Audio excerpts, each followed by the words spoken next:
pues la evaluación de riesgo la va a hacer el Servicio de Prevención de la empresa contratada. La Ley de Prevención, en su artículo 24, ya establece la norma de que cuando hay en un centro trabajan varias empresas en un mismo edificio, ¿no? Pues hay que hacer una coordinación de actividades empresariales, ¿no? Lo dice el artículo 24 y además lo desarrolla este artículo, el Real Decreto 171 de 2004, ¿no? Que establece que el empresario principal tiene que hacer coordinación de actividades empresariales con las empresas concurrentes y que realizan esas actividades, porque las actividades que unos realizan pues pueden originar riesgos para los profesionales de las otras empresas. Esta información que hay que dar tiene que ser una información suficiente, ¿no? Y que tendrá que ser escrita, sobre todo cuando son riesgos graves, ¿no? Pues, por ejemplo, el caso del ébola, que tanto se ha hablado aquí y también se ha actuado por parte de todos.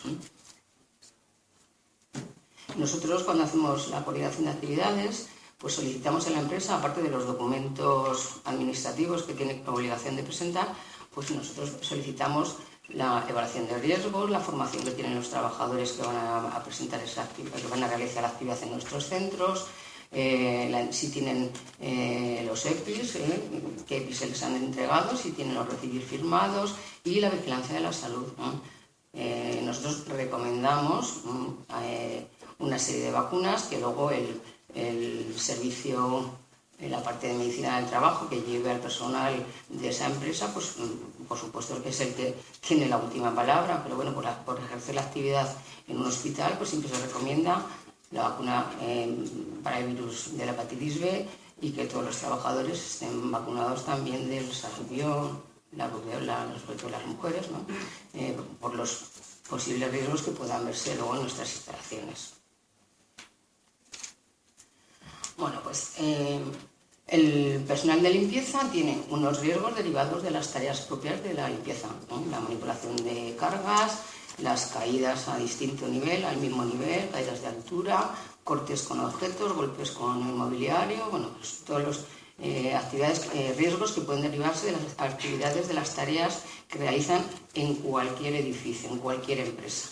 Pero luego hay unos riesgos específicos que se derivan de la actividad específica del hospital, de una actividad sanitaria.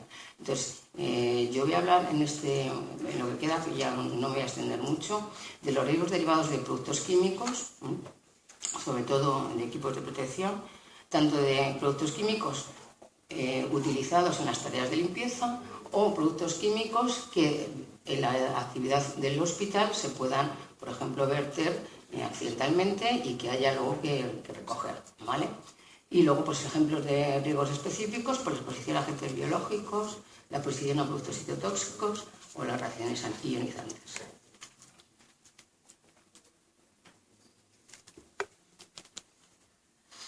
Bueno, cuando vamos a utilizar un producto químico, lo primero que tenemos que hacer es consultar la ficha de datos de seguridad. Es un documento obligatorio que todo producto químico que se pone en el mercado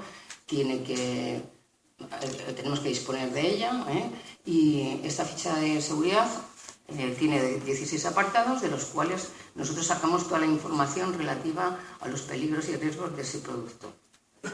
Información sobre qué hacer en caso de vertido, qué agentes extintores en caso de que se produzca un incendio en la zona,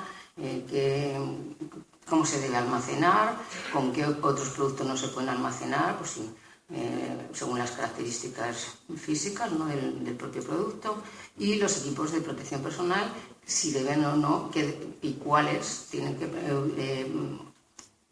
utilizar los usuarios de ese producto químico. Además de información toxicológica, primeros auxilios y condiciones relativas al transporte de ese producto. La ficha de datos de seguridad tiene que estar disponible para los usuarios que van a utilizar el producto, pero es un documento pues, que siempre lo tienen que tener dispuesto, pero nosotros sacamos la información más importante para informar a los trabajadores. Los usuarios tienen además en los propios recipientes de los productos químicos pues unas etiquetas en las que, esta es la etiqueta que veíamos hasta ahora en los productos químicos, en las que estaban pues, los pictogramas de peligro, las frases de riesgo, las frases de seguridad y toda la información más importante de ese producto químico. El propio usuario, ¿no? A todo nivel, en casa, si tenemos una botella de lejía, pues podemos ver que en la etiqueta nos viene toda la información más relevante. Con el nuevo reglamento de comercialización, etiquetado y clasificado de los productos químicos, pues la etiqueta ha cambiado, ya se están viendo, si se fijan en envases de productos químicos, pues se han cambiado los pictogramas, las frases R ahora son frases H, pero vamos, en principio informan de todos los peligros y medidas de seguridad a la hora de utilizar el producto.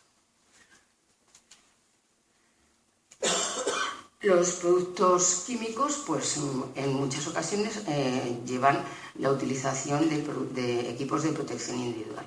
A la hora de seleccionar los equipos de protección individual, bueno, pues como norma primaria tenemos el decreto 773, que es el que habla de las disposiciones mínimas de seguridad y salud sobre la utilización de los equipos de protección individual. Y luego el 1407, que es las condiciones para la comercialización y distribución en el mercado. Esto lo vamos a pasar deprisa. Categoría 1, los que protegen contra riesgos leves. Categoría 2, los que protegen contra riesgos medios, que no tienen consecuencias graves ni mortales para el usuario digamos, el que realiza la actividad por la que se va a tener que colocar el equipo de protección individual, tienen que superar un marcado C. Y luego los de categoría 3, que son los que protegen de riesgos que pueden ocasionar pues, daños mortales o con consecuencias graves para la salud de los trabajadores. Aparte del marcado C, tienen que presentar y superar ensayos notificados por organismos notificadores, ¿no?, que aprueben la superación de esos ensayos. Entonces, por ejemplo, pues los equipos de protección respiratoria.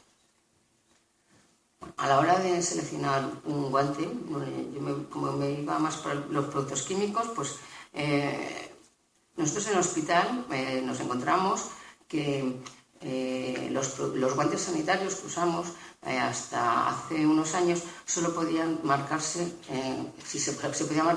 teníamos la obligación de usar guantes de uso sanitario. Entonces, los guantes de uso sanitario tenían un marcado C que cumplía una normativa de guantes médicos, la 455. Pero, desde el punto de vista de la prevención de riesgos laborales, nosotros tenemos que asegurar que nuestros trabajadores están protegidos frente a unos determinados riesgos. Y los guantes que usábamos no podíamos pedirles que tuvieran una certificación como equipo de protección individual. En 2009 cambió la normativa de productos sanitarios y entonces dice que aquel dispositivo, en este caso guantes, que vaya encaminado a proteger al paciente, pero además yo necesito que me proteja al trabajador, se le puede dar una certificación dual, ¿no?, como producto sanitario y como producto de EPI. Con lo cual nosotros ahora pues, exigimos esa certificación dual. Antes exigíamos que fuera producto sanitario y además nosotros pedíamos, para darle más valor en los concursos, pues que cumpliera certificados que no estaban obligados a cumplir como producto sanitario. Entonces, la certificación de un guante como equipo de protección individual tiene que cumplir la 374, la 420 y la 388.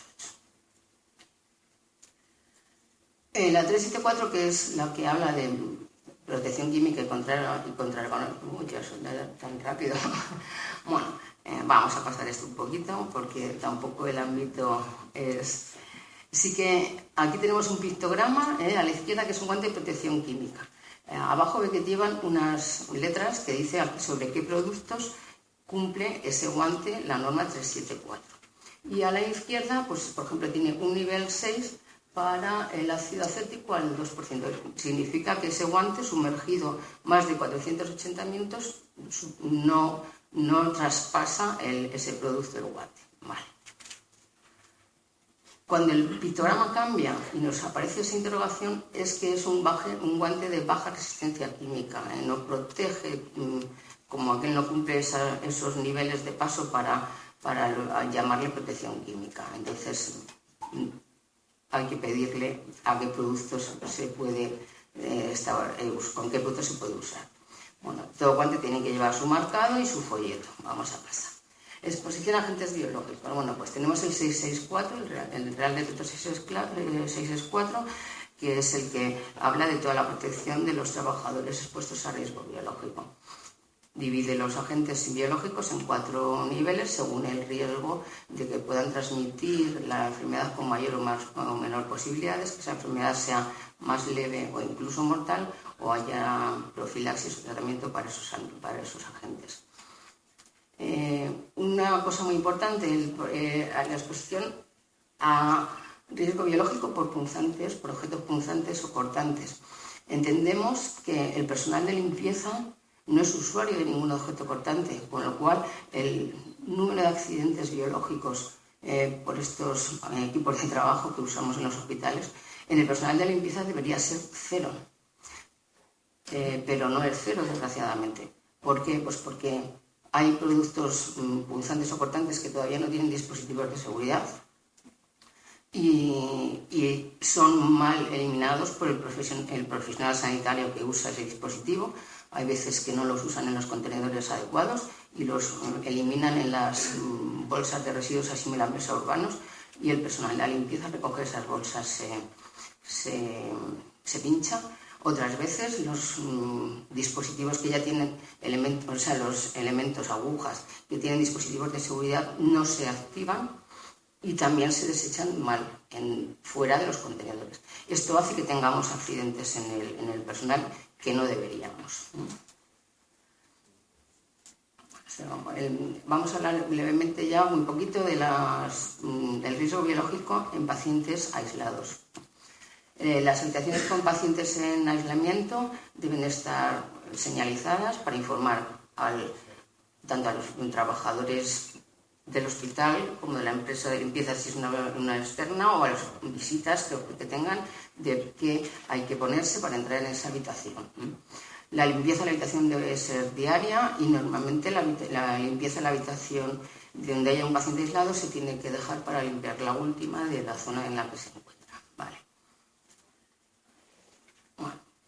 Medidas de prevención estándar son las que deberíamos tomar ante cualquier paciente, aunque no sepamos nada de él, porque todo paciente puede ser sospechoso de portar algo.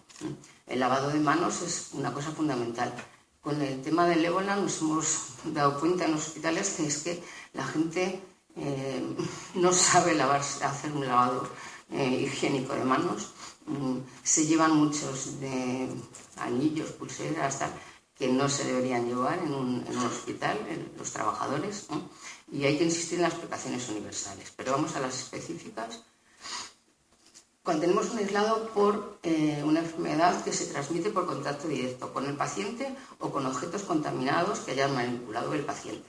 Bueno, pues ahí hay que ponerse obligatoriamente, para entrar, guantes, mascarilla quirúrgica y la bata. Eso es lo obligatorio. Si además hay un riesgo de poder tener una salpicadura con algún material biológico, habrá que ponerse la mascarilla quirúrgica con pantalla, con un visor, o unas gafas, la mascarilla quirúrgica y unas gafas. Nosotros lo señalizamos así en el hospital, las precauciones de contacto. Es obligatoria la higiene de manos antes y después, al entrar y al salir. El uso de guantes también. La bata, por supuesto, el material será específico de la habitación y restricción de las visitas. Bueno, en la transmisión por gotas, es un mecanismo que se produce cuando el paciente, a través de la tos, de los estornudos, del habla, pues produce una serie unas gotas mayores de 5 micras que por el propio peso pues no se mantienen en el aire de la habitación y llegan, pues hay que tener un contacto estrecho a menos de 1 metro para poder contagiarnos de esa patología. Entonces, las medidas de protección para el personal que entra es la mascarilla quirúrgica. La mascarilla quirúrgica no es un tipo de protección individual. Sobre todo cuando yo me pongo una mascarilla, hace que no salga del interior de la persona que lo lleva al exterior. Pero también se les hace pruebas de resistencia a esas salpicaduras. Si yo me pongo una mascarilla quirúrgica, si me salpica a mí algo también me protege. Por eso nosotros pedimos siempre que las mascarillas quirúrgicas sean R, categoría, nosotros pedimos las 2 y las R. El cartel de señalización de las habitaciones, bueno, me queda menos me parece. El cartel de la señalización de las habitaciones con pacientes aislados por enfermedades transmisibles por gotas, pues recuerda la obligatoriedad de lavarse las manos, el uso de los guantes, el uso de la mascarilla quirúrgica y las visitas restringidas. En este caso no figura en la transmisión por gotas el uso de la bata, porque no para todo hace falta una bata, en este caso de estas enfermedades, siempre y cuando veamos que vayamos a hacer alguna técnica, alguna tarea que pueda suponer una salpicadura. ¿De acuerdo? Y luego ya voy a terminar con las habitaciones en las que están aislados pacientes que tienen enfermedades que se transmiten por vía aérea, como puede ser la tuberculosis, es el ejemplo más claro o el más frecuente, digamos, pero también el sarampión, varicela y herpes zóster, que como tienen ahí un asterisco, es porque se transmiten por vía aérea y por contacto. En estos pacientes, pues a través de la tos, de los estornudos, generan aerosoles, partículas menores de 5 micras que se mantienen más tiempo en el aire de la habitación, en la habitación. Y entonces aquí todo el personal que entre en la habitación tiene que disponer de una mascarilla de protección respiratoria, FFP2, ¿no? Tiene que ponerse los guantes y la bata si va a realizar técnicas en las que pueda estar en contacto con líquidos corporales. Todo el personal que entra en la habitación de aislados tiene que disponer de estos medios, sea personal sanitario, personal de limpieza o personal de mantenimiento, ¿no? Deben estar obligados, deben disponer todos de estos medios. El cartel que nosotros ponemos en las habitaciones con enfermedades de aislados con enfermedades de transmisión aérea es el que figura ahí. Y muchas gracias.